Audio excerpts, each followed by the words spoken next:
topics and opinions expressed on the following show are solely those of the hosts and their guests and not those of W4WN Radio, its employees, or affiliates. We make no recommendations or endorsements for radio show programs, services, or products mentioned on air or on our web. No liability, explicit or implied, shall be extended to W4WN Radio, its employees, or affiliates. Any questions or comments should be directed to those show hosts. Thank you for choosing W4WN Radio.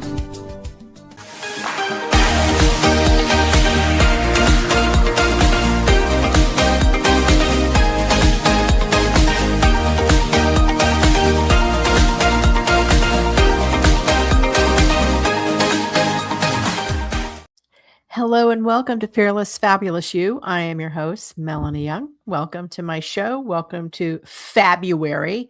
Yes, that's that month where there's just 28 days to cram in all the wonderful things you want to do in your life before Women's History Month in March, before swimsuit season in May, and on and on and on. I like February. February to me is when you forget January. January, you're getting over the holidays. January, you're freezing your ass off. Even in New Orleans, we were freezing our ass off. It got really cold here. But February versus February is when I find it's a great time to reset and decide how you want to define your fabulous.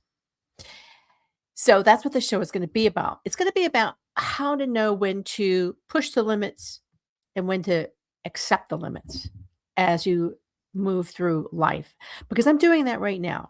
And I'm going to dedicate this show to the great Olympic skier, Lindsey Vonn, world champion, because she pushed her limits at the 2026 Winter Olympics in Cortina, Milan this past week. She, at 41, qualified to ski in Olympics. That is an old age in athletic terms. And she made it to the Olympics. She vowed she was going to ski. She did. Unfortunately, she crashed after 14 seconds, not because of the torn ACL knee that she has. No, because her ski hit a gate. Unfortunately, the crash ended up fracturing her tibia, and I think it's a fairly multiple fracture, and she's under surgery and is probably ending her career. However, she went out on top. She did not go out on the descent down in her career. She went out on top.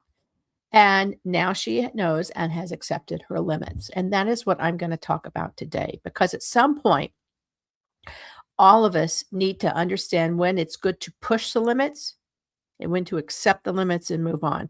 Or as the great song, Kenny Rogers song, The Gambler says, you got to know when to hold them, know when to fold them, know when to walk away, and know when to run. So I'm doing that myself. February is a great time to do that. I mean, another good example is the great Venus Williams, who's still knocking it out of the ballpark at the Australian Open, but she's not at the top. There's other young women rising above her, but she is still going for it and pushing her limits.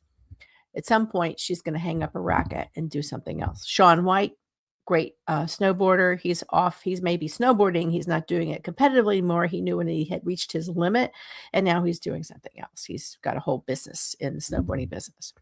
Okay, so how does this affect you and me? Well, I spent a lot of time reassessing my own limits, because in October of 2025, I underwent my third breast reconstruction. It was a choice I made because I was experiencing discomfort with what they call, with many breast implants, capsular contraction, which is when your implants harden. Mine was shrinking. It was moving. I think it was leaking. I don't know, but I had mobility issues. And I just said, I want these suckers out. I'd reached my limit. I chose to undergo a process called deep flap breast restoration, which basically gave me on the good side, I got a tummy tuck. On the bad side, it was really painful. And I've never had a cesarean, but many of my women friends says that after effects are like a cesarean, where your stomach is just taut and tight and bloated. And I've been dealing with those side effects, which include limits on my mobility. Limits. So as part of the healing process, I started doing Pilates again with my surgeon's approval, and realized that I no longer can handle the reformer at 67 the way I could pre-surgery and back when I was rehabbing from my original mastectomy, which was almost 16 years ago this year. And I realized I had limits and I had to be super careful because my back was killing me. So that brings you down to understanding your limits as you grow older and also defying any perceptions of limits.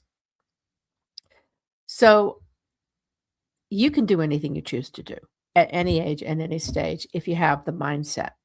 You should never let your mind be a limit. Your mind should be limitless in what it thinks, how it approaches life, everything. The more your mind is open, the more the world will come to you. I truly believe that.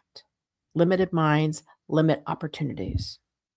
So keep your mind open and unlimited. However, below the neck, you may have some limits, i.e., maybe you're getting arthritis, maybe like me, you have chronic back pain, maybe your joints are stiff, maybe you've got belly, you've got muffin top and belly, and you're not moving as much. Your mobility is challenged. You may have limits, but you can push those limits to get past them. I don't think you necessarily want to go racing in the Olympics or go take up snowboarding or anything unless you go and make sure your joints are properly ready to handle that. You need to know your limits. Don't give up, but maybe adjust. So I'm going to take each category differently. You've got your physical limitations. Maybe you can't carry as much as you used to. Maybe you can't run as far or as fast. Maybe your joints are hurting. Maybe it's just everything is harder to do, including driving. First, if you're experiencing limits that are causing pain or affecting your lifestyle, I do suggest you bring them up at your annual wellness visit with your PCP, which I did yesterday, actually. And I said, I feel like I'm slowing down. Do you think I'm going to is my brain going? She's like, Melanie, you're fine. Just get over yourself. You forget a few things. We all do. You're okay. You're not wandering off into the distance. But if you find yourself doing things or your family notices you're doing things that are really different and could be harmful, address them. So first thing you do is you acknowledge that maybe there may be something wrong and you go see your doctor and discuss open and honestly what the issue is and decide how you're going to address it. My situation, I said, Dr. Juan, she's great. I said, my back is a mess after this last round of surgeries, which also included emergency surgery for an infection. My back and core are just shot, and it's painful to get up and down. I can't lift anything. Really, I don't even wear a pocketbook right now. And I said, but what I'm going to do is get my final surgery, which is coming up this month also. And then I'm going to take the month of March, February is my assessment month. March is going to be my self-care month. I'm going to brace my womanness and get well and get healthy and make sure my body is ready for what I want it to do moving forward, which is be healthy, first of all, which is to keep going and traveling because I'm having surgery. So you should be doing that too. You should reassess what your body needs, what it's lacking, whether it's physical exercise, maybe it's intimacy, maybe it's nutrition, and go and talk to someone about it. Don't Google, don't follow what everybody is doing on TikTok. Go get invest in a couple of hours of coaching or nutrition or a physical therapist or a personal trainer and get on track. After that, you can do it yourself, but do it. Because if you don't acknowledge any problems, it could get worse. My mother didn't. My mother had arthritis. She ignored it. She ignored everything. And next thing you know, she was like crippled. It was terrible, terrible, terrible. She lived her life bedridden because she didn't address a problem that could have been mitigated earlier. So don't give up. Don't give in. Accept your limits and then push them gently as you can. Now, in your career, if you're still working or you're thinking about switching, or maybe you're retired and thinking about creating a business, or maybe you're retired and you don't know what you're doing in your life, or maybe you just want to make a change. This can be harder as you get older. I'm first to tell you. But if you've reached your limit with what you're doing for a living in terms of your career or your pastime or whatever, and you're done, it's okay to walk away. You got to know when to hold and know when to fold. I did. So in 2010, 2011, I had reached 20 years of my public relations special events company, Young Communications. It was incredibly successful in New York City. I was at the top of the heap, had amazing clients. It was awesome. I went through a lot of roller coasters. Like I lost some clients, gained some clients, lost some clients. It all took a toll on me health-wise because I was so busy running the business, I wasn't managing my health. As a result, I became ill. I just am convinced that my breast cancer diagnosis was distinctly related to the stress and lack of self-care that I was dealing with. The underlying issues were brewing as I was dealing with saving the health of my business. By the time I finished treatment and got on the other side, I had a February moment, literally a February moment where I said, I'm done. I said to my husband, I don't want to do this work anymore. I don't want to be in this field anymore. I don't love what I do anymore. It no longer brings me joy. And frankly, I only see myself going down the ladder of success and not up. And listen, when you're on the ladder of success going up, there are a lot of people who want to uplift you and help you. When you're on the way down, the people just let you drop. It's just the way it is. They don't care because people want to hang on to people going up, not going down. So knowing that my prospects for running my business at this point, selling was not going to happen because word had going out that I'd lost some clients and I'd had cancer, and who wants to hire and merge with Cancer Girl? Nobody. I just said, I'm done. DONE, done. And I closed the business. And then I kind of wallowed in the what am I going to do with the rest of my life at 51. And out of it came journaling and writing and eventually a book contract. And I wrote my first book, Getting Things Off My Chest, A Survivor's Guide to Staying Fearless and Fabulous in the Face of Breast Cancer. That came out. It was successful.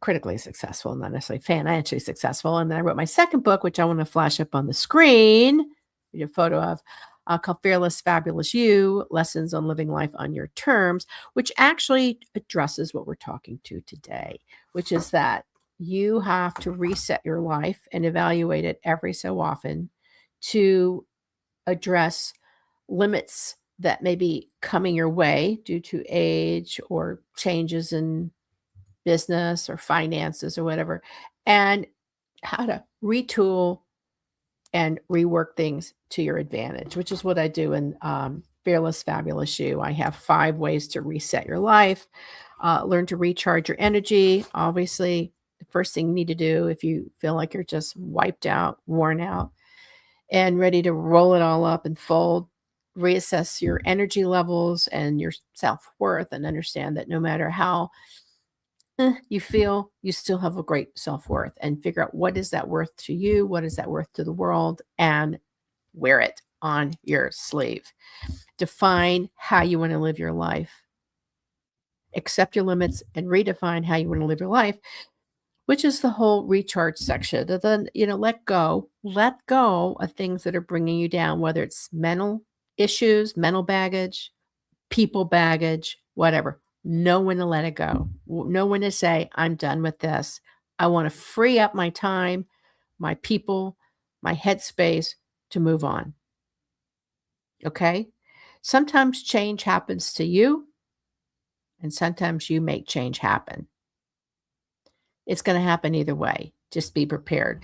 Then learn to reconnect with what you want to do, what really matters, what limits you'll accept, what ones you will not, what boundaries you want to push, which ones you don't, and then reframe it all and say, okay, I had a great life. I was doing X, but now I got to do Y. I can't begin to tell you how many people I know at my level, age-wise, let's say 50 and older, who've had successful careers and lives, and they're all out there looking for jobs right now. They're like, I desperately need a job. I need a job. Their company folded. The media business is in the tank. Everybody's getting taken over by AI. You've aged out. Whatever. You probably are not going to be doing the same thing again. you probably will be doing something different. Suck up and deal and say, I'm going to learn something new. So, what could that be? Maybe you're like, I don't have any skills. Well, go learn them. There's a million classes to take, free or otherwise. There's a million ways to say, I'd like to learn your business. Can I work as an intern? You could be an intern at 50 and older.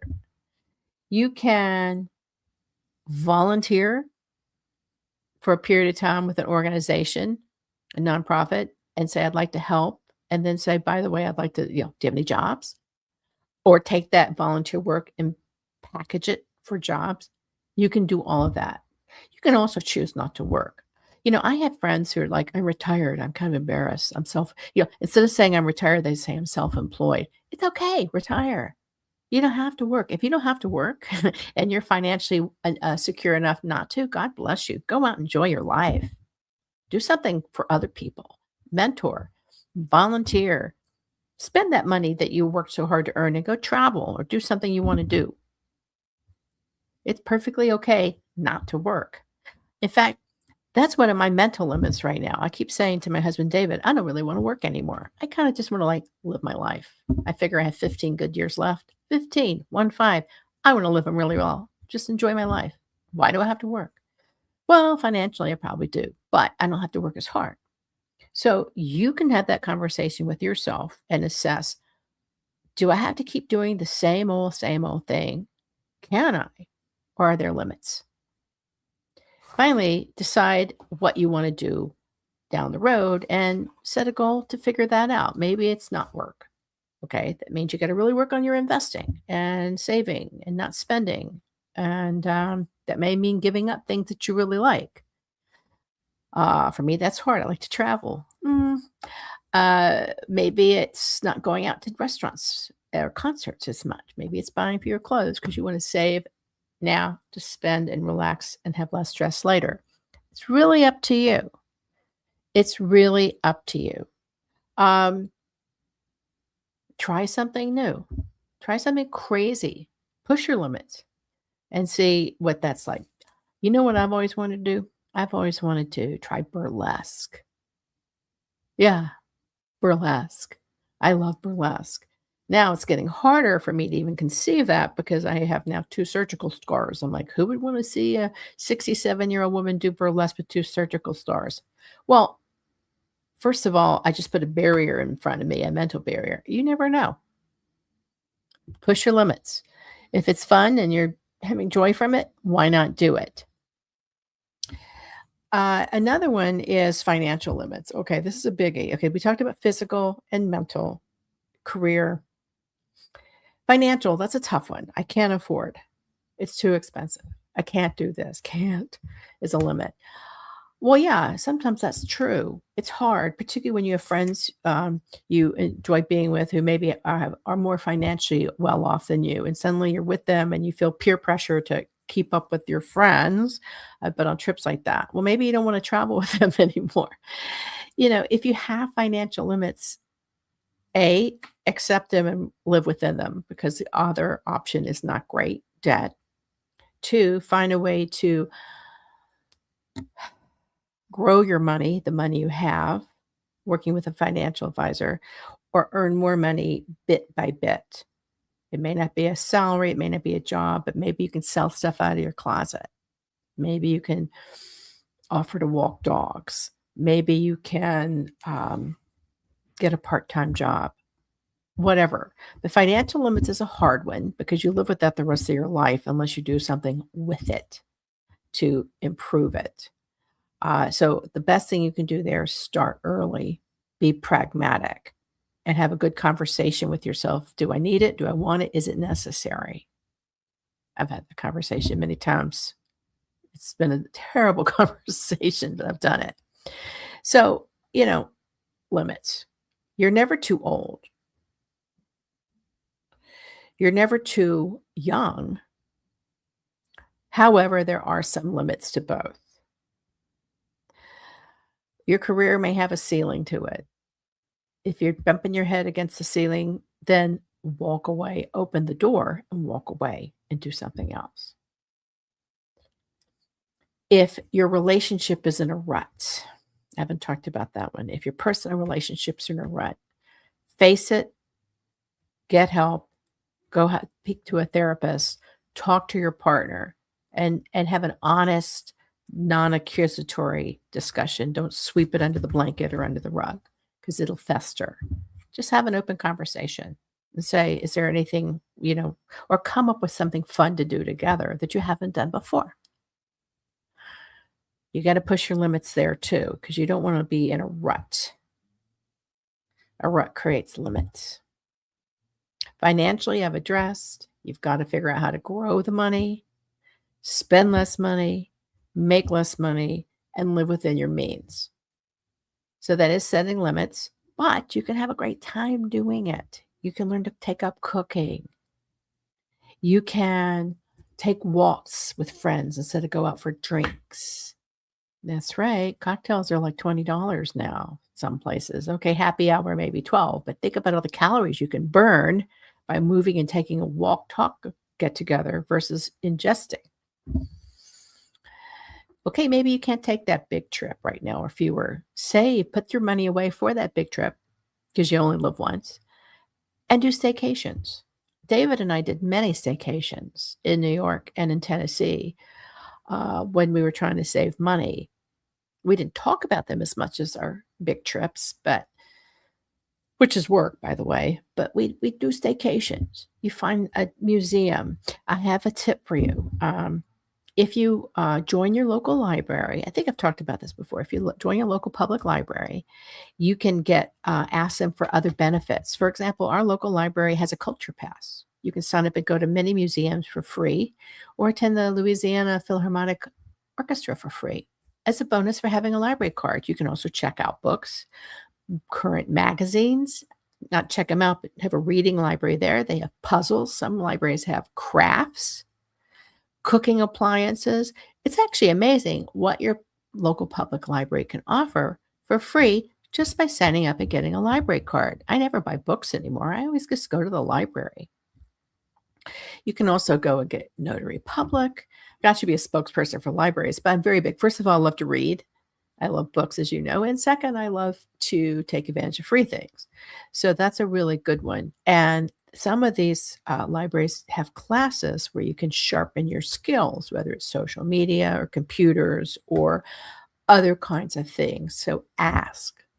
Because if you feel limited because you lack knowledge about something, there's always a free or low-cost class to learn or course. I highly recommend that because lack of knowledge should not be a limit. Anyway, I'm going to keep this show short because it's Mardi Gras. If you can see it in my head, it's Mardi Gras in New Orleans. And I'm going to enjoy the afternoon and maybe go see some parades. But again, this show was inspired by watching Lindsey Vonn push her limits. And to me, she's a hero because she pushed hard, she worked hard, she was dedicated to her sport and her profession. And even though she ended up with a huge crash, she didn't crash in my mind. She just got through it and we'll move on. So a toast to her and a toast to you. And this February, think through what you want to do beyond your limits, accept the ones you may have, and rework everything else. Because you have a choice in life on how you live. You can choose to live with limits and boundaries or not. You can push your limits or you can stay where you are. It's really up to you. It's what you enjoy doing and how you want to grow and stay in the know. Your choice. Never let people choose for you. And always live life on your terms and choose fearless and fabulous. Thank you. Follow me on Melanie Fabulous. Check out my book, Fearless, Fabulous You, Lessons on Living Life in Your Terms, and Getting Things Off My Chest, a survivor's guide to staying fearless and fabulous in the face of breast cancer. I would appreciate it. Take care, and laissez le bon temps brûler.